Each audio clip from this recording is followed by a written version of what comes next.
Bonjour à tous et bienvenue pour ce 15e épisode du Barda Podcast Bonjour à tous avec Barda donc et et Ben. bonne année. Bonne année à tous bien sûr. Donc comme d'habitude, la même règle du jeu, on n'a rien préparé, on n'a Il y rien a vraiment rien anticipé, il ne sait même pas du tout de quoi on va parler. du tout. Mais c'est pas grave. Moi je vais te poser une question mon Barda en cette nouvelle année. Oui, Quel est le livre de Dick qui t'a le plus marqué? Pas Philippe forcément Philippe Cadic. Cadic, parce que pas forcément celui qui t'a le plus plu ou plus diverti, mais celui qui t'a marqué. Celui qui m'a le plus marqué, Ouais. c'est Ubik. Pourquoi? Alors, Ubik, alors, on parlera de Cadic après, on va développer, hein, mais le Ubik a été une grosse surprise scénaristique et dans l'univers, j'appréhendais pas du tout. C'est une des histoires que j'ai pas vu venir. Enfin, c'est vraiment ce qui est symptomatique chez Dick. Dick et Ubik. C'est-à-dire que Ubik, on commence le bouquin, on est dans une certaine ambiance, et ça dérive, et ça part vers des directions qu'on n'attendait pas du tout. Et alors après, le problème, c'est que Ubik, il faut lire Ubik, comme Dune, comme etc. Et le problème, c'est que si on vous raconte quoi que ce soit sur Ubik, ça va gâcher la fête. Et c'est un petit peu pour ça qu'on avait des difficultés à se dire, tiens, on va parler de tel bouquin de Cadic. C'est que si on fait la moindre révélation sur le bouquin, ça gâche un petit peu. Et on va quand même s'en permettre un certain nombre. Toujours est-il que si vous voulez vraiment lire Ubik et qu'on vous a convaincu d'origine, là, au bout de 15 secondes, ce qui serait un peu extraordinaire, n'écoutez pas la fin du podcast. On est les seuls à dire Avec écoutez spoiler. pas, Attention etc. spoiler. Attention spoiler. Parce que la meilleure façon de lire Ubik est de ne rien en savoir et de tomber dedans directement. T'es d'accord avec Ah, je suis ça? complètement d'accord. Mais... Et toi alors, dans le coup, Et ben en fait, j'en ai plusieurs qui m'ont marqué parce qu'ils sont tous, enfin, à la fois très différents sur les thèmes qui sont un peu les mêmes, mais l'environnement était, enfin, le milieu dans lequel ça se passe est différent. J'ai La Vérité avant-dernière que j'aime beaucoup, Mhm.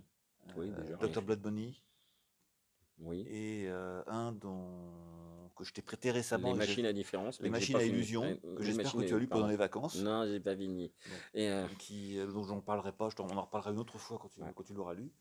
On peut reparler de. Et puis, pour lequel je garde une tendresse, ça reste Blade Runner, Oui. dont le titre français était. Les moutons électriques rêvent-ils? Non, les androïdes Les androïdes rêvent-ils rêvent-ils de de moutons moutons électriques? électriques. Oh là, putain, je suis mauvais. Et je l'ai Ouais. avec ce titre-là, parce que j'ai une Do vieille Electric édition Chip? Oui, c'est ça. Non, Do Android. de titre SF, je Ouais, crois. c'est ça. Et donc, bon, pour revenir sur Cadic, Cadic, bon, pour resituer pour tout le monde, Cadic est un auteur de SF qui a commencé dans les années 50, 60, fini dans les années 70, qui Mhm. a été très prolifique. C'est-à-dire, il a écrit beaucoup de textes, Il a écrit 45 romans, ouais, et qui une foultitude de nouvelles. une quantité de nouvelles extraordinaires et qui avait une créativité qui était énorme et qui fait partie des auteurs qui ont eu des adaptations au cinéma qui ont marché. C'est-à-dire que Philippe Cadic était pendant les années difficiles de la SF, c'est-à-dire les années 80-90, était celui qui était un des seuls où les films de SF marchaient. Mhm. Dune de Frank Herbert, c'est un film maudit, celui David Lynch. de David Lynch. Alors que Blade Runner, même si maintenant, aujourd'hui, quand certains le voient, ils se disent mais comment ça fait du succès ça? Parce que même la suite 2049 est aussi poétique et c'est pas fulgurant, quoi. En fait, le rythme est très peu élevé. Quoi qu'on puisse dire, oui. Et il y a eu plein de choses. Il y avait Planète Hurlante, il y avait Total Recall, et il y a eu des tonnes d'adaptations de Cadic au cinéma qui ont fonctionné avec le public. C'est-à-dire qu'en fait, c'est des films qui n'étaient pas des films de série B ou de série Z, et à part Planète Hurlante, là, qui était peut-être un peu en Mm. dessous du reste. Et vraiment, Cadic était réputé pour être un auteur qui produisait des livres qui, adaptés au cinéma, faisaient des films qui marchaient, Voilà. des films de science-fiction qui fonctionnaient. Sachant que généralement, le film n'a pas grand-chose à voir. Enfin, ça dérive quand même sévèrement du bouquin. Total Recall est peut-être le le film finalement qui ressemble le plus, mais qui a très mal vieilli à cause de ses trucages, mais c'est sur le thème. Moi, au niveau de ses livres, il faut quand même savoir à un moment donné qu'il écrivait beaucoup et vite pour vivre. C'est-à-dire que c'est un auteur qui vivait de ses écrits et que pour en vivre, vu qu'il écrivait dans les pulps et dans les etc., il fallait écrire beaucoup, écrire vite et être publié. Et en fait, il utilisait donc c'est pour ça qu'il a écrit une quantité de choses et que vis-à-vis du fait que c'était des fulgurances et des choses qu'on n'avait pas encore lues avant, c'est-à-dire qu'en fait, généralement, il n'y a pas vraiment de bouquin de Cadic que tu peux dire, lui, il a copié sur truc ou sur machin, c'est un peu plutôt l'inverse. Largement l'inverse. Oui, et là, donc, en fait, les gens en avaient déduit que, en plus, vis-à-vis de la période, que Cadic était quelqu'un qui utilisait franchement de drogues hallucinogènes, etc., pour pouvoir produire ça. Il utilisait beaucoup d'amphétamines. Oui. Alors, Cadic est mort en 82. Mm. Et il a passé la plus grande partie de sa vie dans son appartement de San Francisco. Il est venu une fois en France en 77 pour une convention de SF qui paraît marquer les esprits. On retrouve des vidéos sur YouTube. Mais l'essentiel de son activité se passait cloîtré dans son appartement dont il n'osait pas sortir. Alors qu'il nous emmène sur Mars, sur ailleurs, sur dans plein d'autres planètes, d'autres univers, mais bon. Et là, en fait, Cadic, il a fait, à la fin de sa vie, il a eu un tournant religieux, un peu, il me semble. Ouais, il avait vaguement trempé dans la Sciento aussi à une époque. Ouais, mais bon, c'est bon. Alors, ça, c'est pas toujours ce qui nous intéresse. Et en fait, ce qu'il a inventé, il a inventé une façon de, il a inventé l'anti-héros, je dirais, au départ, puisque quand vous regardez soit dans Ubik, soit dans Blade Runner, le héros est quand même mal dans sa peau. Alors surtout chez Ubik, Joe Chip, le héros de Ubik, c'est quelqu'un qui, au début du bouquin, est dans son appart et sa porte refuse. Il a pas de fric. Et il est plutôt en recherche d'argent, à tel point que sa cafetière, c'est à peine si ses cafetières personnelles lui fait pas crédit pour lui sortir un café, et sa porte refuse de s'ouvrir parce qu'il a plus suffisamment de crédit. Voilà. C'est lui d'ailleurs qui invente le terme crédit, je crois, en littérature, qui a été repris derrière depuis énormément. Donc il y a un côté anti-héros. Il y a un côté anti-héros, mais qui va être pris dans un maelstrom d'une affaire galactique ou au moins stratégique terrestre entière. En fait, le type, il est là, il trempe dans des histoires. C'est un anti-héros, mais ils font quand même partie soit de la police, soit d'une espèce de truc d'intervention de la CIA. Mais ils sont pas, ils vont pas bien, et ils sont surtout. Il y a toujours des histoires de mutants, mais qu'on voit de loin. C'est par rapport à la poursuite d'Eslan, où on prend le parti justement d'un mutant, parce qu'on suit ce mutant, le héros et le mutant lui-même. Là, chez Cadic, le héros est un anti-héros, un homme qui a ses propres problèmes et qui n'est pas forcément, qui n'a pas de point, entre guillemets, classiquement fort, et qui se retrouve, mais lui, il fait partie d'une brigade anti-mutants, parce qu'il y a chez Cadic, les mutants sont c'est souvent des psychogues ou des télépathes. Des télépathes. C'est-à-dire qu'en fait, il imagine que, et ce qui serait le cas d'ailleurs, si on avait des gens qui se révélaient télépathes dans nos sociétés, ces gens-là font peur à tout le monde et on cherche à s'en débarrasser parce que c'est pas normal qu'on lise dans nos pensées, et donc on essaye de se débarrasser des télépathes. Et donc Joe Chip fait partie des gens qui fait partie d'une équipe d'anti-télépathes. Alors ça commence quand même, façon SF, mis à part que c'est un anti-héros, ils vont quand même partir pour faire une mission anti-télépathe, ça va pas bien se dérouler. Et tout va se compliquer par la suite, parce que, comme chez Cadic, à un moment donné, progressivement, sans qu'on s'en rende compte, on suit une histoire et on s'aperçoit qu'il y a des trucs complètement illogiques ou très bizarres qui se passent. Et en fait, il arrive à... Ça rappelle le titre d'un de ses romans qui s'appelait Glissement de temps sur Mars, etc. On est sur de la littérature de glissement.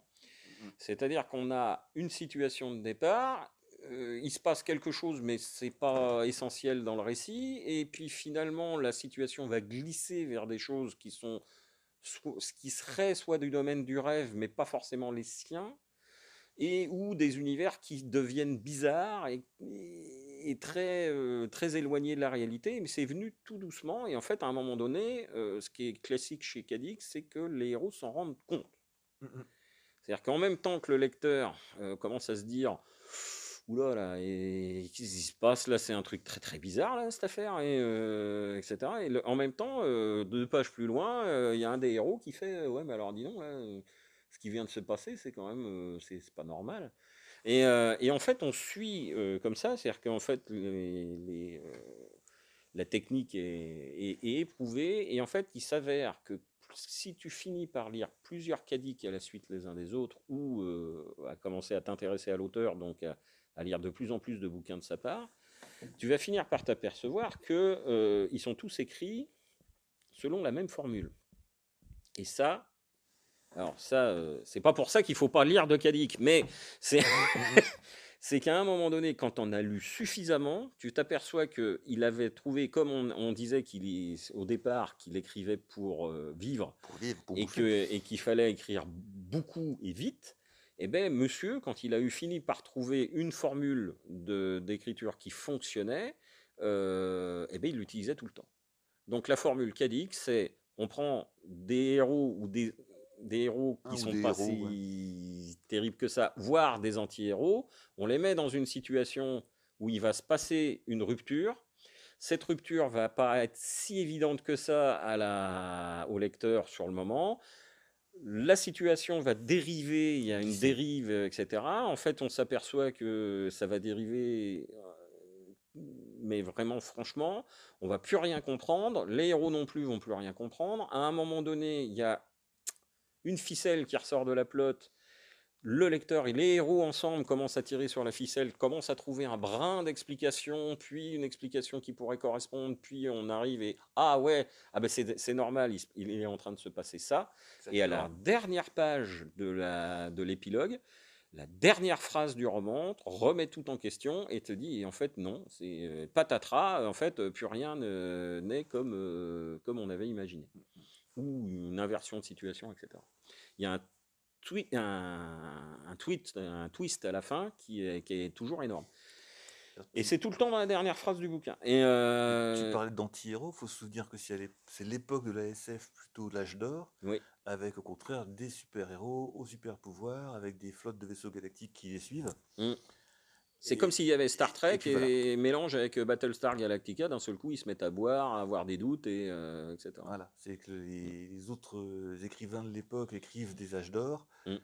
Lui, c'est plutôt un âge post-atomique ou post-cataclysme, avec des personnages qui ils font comme lui, c'est-à-dire qu'ils essaient de se démener pour survivre.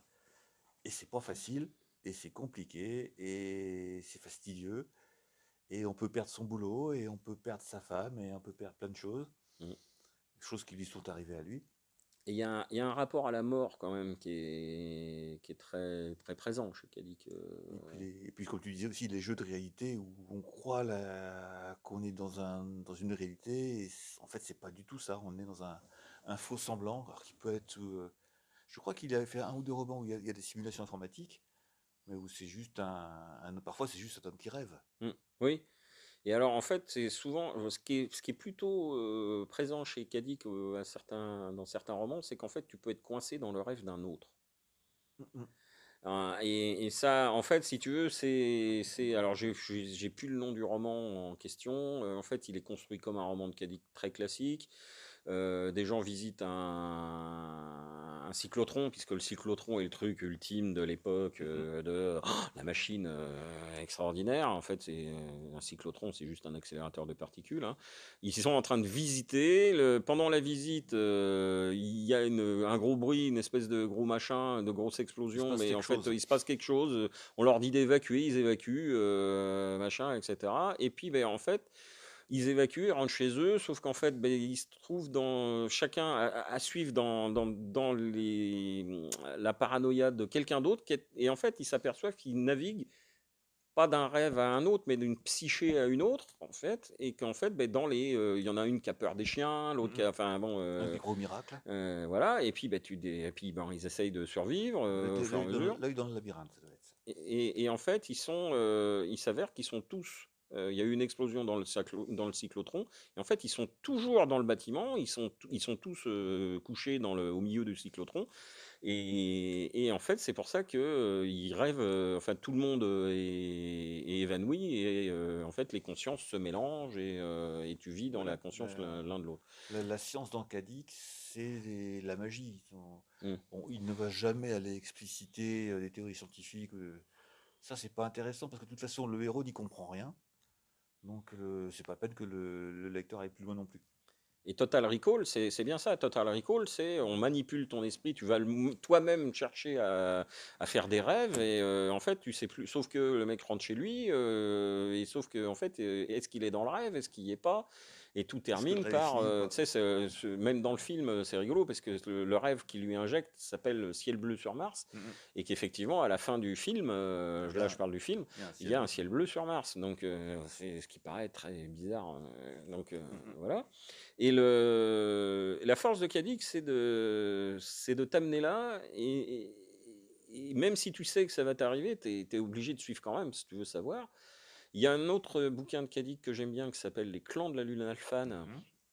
où c'est un type qui est en vaisseau spatial, qui est en panne, qui tombe sur une lune, donc la lune alpha de je sais plus quoi, Oui. qui est ou la lune d'alpha du centaure de je sais pas quoi, et en fait il est posé là et il y a des humains qui sont Mais là, il y a un organisés asile. par tribus. Il y a un asile en fait. Et en fait, toute l'histoire, c'est qu'en fait, on finit par se rendre compte qu'il a déboulé sur un asile de fous qui est à l'échelle d'une lune entière.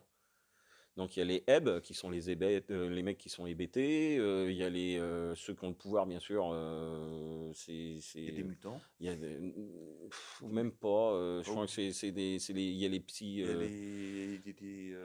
les paranos. les parano, les pars, voilà, parce qu'en fait on fait pas trop et c'est comme c'est des abréviations en fait les pars, le clan des pars, alors les pars, ben, on ne sait pas trop qui c'est, mais en fait c'est On les découvre que c'est paranoïaques, les paranoïaques. donc qui comptent pouvoir parce qu'ils sont paranoïaques. Donc c'est est-ce que tous ceux qui ont le pouvoir sont-ils paranoïaques par On contre? en Mais parle enfin une autre bref. fois. Et, donc Et donc donc, les clans de la Lune Alphane qui étaient très bien. Pour revenir sur Ubik, Ubik pour moi il concentre tout ça et c'est peut-être aussi tout simplement parce que c'est un des premiers que j'ai lu. Euh, Il y a quand même une scène là-dedans, un spoiler, qui est que à un moment donné, donc on est dans une situation dickienne, et les types sont dans un environnement qu'ils ne reconnaissent plus, et ils s'arrêtent à un moment, ils sont en voiture, ils s'arrêtent, il y a normalement quelqu'un euh, de leur organisation. organisation qui est décédé, et ils s'arrêtent dans la première supérette venue.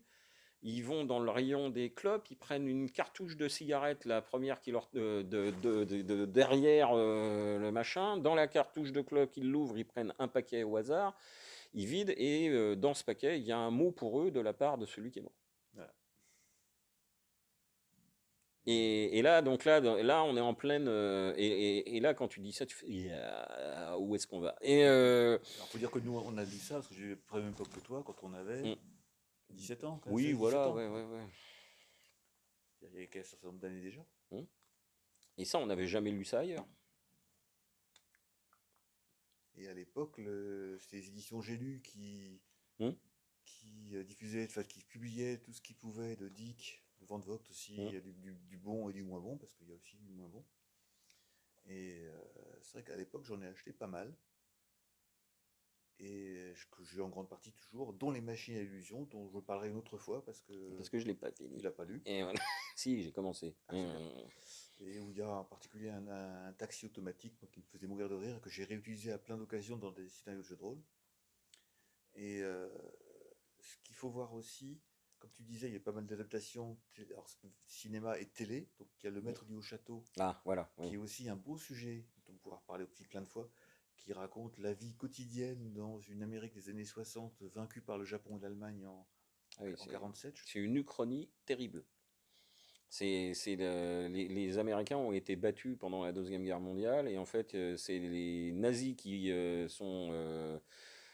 tiennent les USA côté Est et les Japonais côté Ouest. Ce que j'ai trouvé très bien dans cette série, c'est qu'elle va beaucoup plus loin que le livre parce que en fait c'est une nouvelle, Le Maître du Haut Château.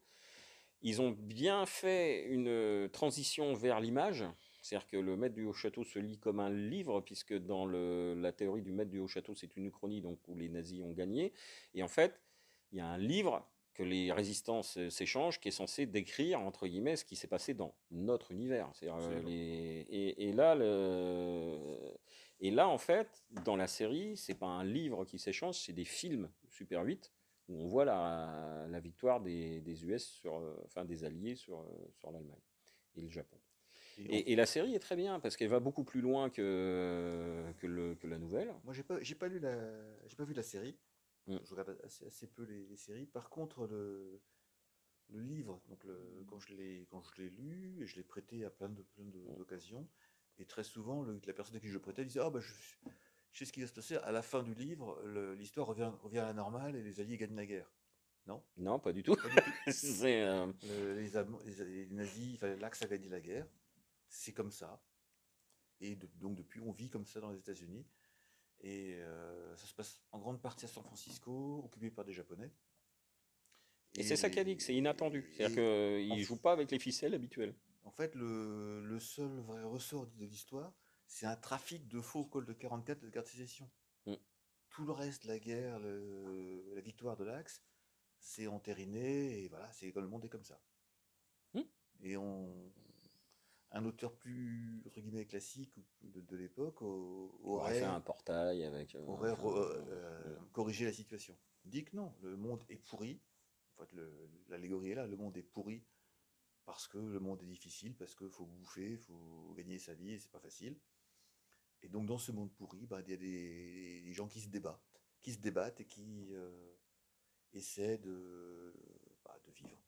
Et il y a des héros, illusions. Il y a des illusions, et parfois donc la réalité n'est pas du tout celle qu'on croit. Mm. Et il se passe des choses très bizarres. Et donc dans le Maître du Château, pendant une courte période, un des Japonais passe dans notre univers. On ne sait pas trop comment, pourquoi, et est très surpris de voir le peu de respect que les Japonais ont à San Francisco. Puis il réintègre son univers d'origine, et où donc là, les Japonais ont gagné la guerre. Et là, donc, on est vraiment sur le Cadic pur jus. Pour revenir sur Ubik, quand même, qui est, je pense, est une bonne porte d'entrée pour aller lire du Cadic. Faut s'accrocher, il faut pas abandonner au premier tiers du livre. Hein. C'est-à-dire qu'il faut vraiment aller jusqu'au bout et on l'a un peu spoilé à la dernière phrase. Il y a tout un système de vie suspendue qui est inventé dans Ubik, dont on n'a pas encore parlé, mais qui paraît finalement une relation à la mort, une relation aux personnes âgées par rapport à la mort et à la communication avec les gens de la famille en train de mourir, qui paraît complètement délire à quelqu'un des années 90 et qui, paradoxalement, plus on s'en approche, peut paraître visionnaire. Et surtout, d'une philosophie qui pourrait être acceptée au jour d'aujourd'hui, alors qu'elle était limite acceptable au siècle dernier. C'est-à-dire de faire ralentir la mort des personnes qu'on aime pour pouvoir continuer à leur parler. Voilà. Et c'est quelque chose qui est pas c'est pas le sujet complet du roman, attention. Hein, c'est juste un élément de décor. Ouais. Bon, Barda, on a déjà 24 minutes, donc on a largement outrepassé nos habitudes. On reviendra de toute façon sur Dick une autre fois. Je ne sais pas quand, parce que, comme vous le savez, nous sommes très organisés. Une petite suggestion pour nos amis. Eh ben, donc je peux commencer si tu veux, pour ça gagner un peu de temps. Moi, je vais revenir sur un livre que j'ai lu il y a très longtemps, de Ray Bradbury. Alors Bradbury, c'est les Chroniques martiennes, hein, c'est un des auteurs cultes. Et là, c'est La Foire des Ténèbres, qui a aussi donné lieu à un film qui était assez bien fichu, avec les premières images de synthèse en particulier du cinéma, et qui raconte, c'est dans une ambiance un petit peu mi-chemin entre Stephen King et Mark Twain ou Jack London. plutôt Mark Twain, et une histoire de foire qui va s'installer dans un petit village et qui n'est pas aussi, et la foire est pas aussi innocente qu'elle n'y paraît. C'est une histoire entre un père et son fils. C'est de l'horreur un peu, beaucoup de poésie. Enfin, c'est Bradbury, quoi. Voilà, on part là. Ouais, moi, comme je suis là, on est vraiment branché Cadic et je pense que je conseillerais de lire le recueil de nouvelles 1952, enfin son premier recueil de nouvelles, celui qui doit partir des années 50 vers les années 60. Ça doit être 52-58 ou un truc comme ça. Je crois qu'il est réédité, qui devait être chez De Noël et qui a dû être réédité dernièrement là. Voilà. D'accord. Bien, donc il ne me reste plus qu'à te demander le mot de la fin. Et le mot de la fin, c'est évacuation.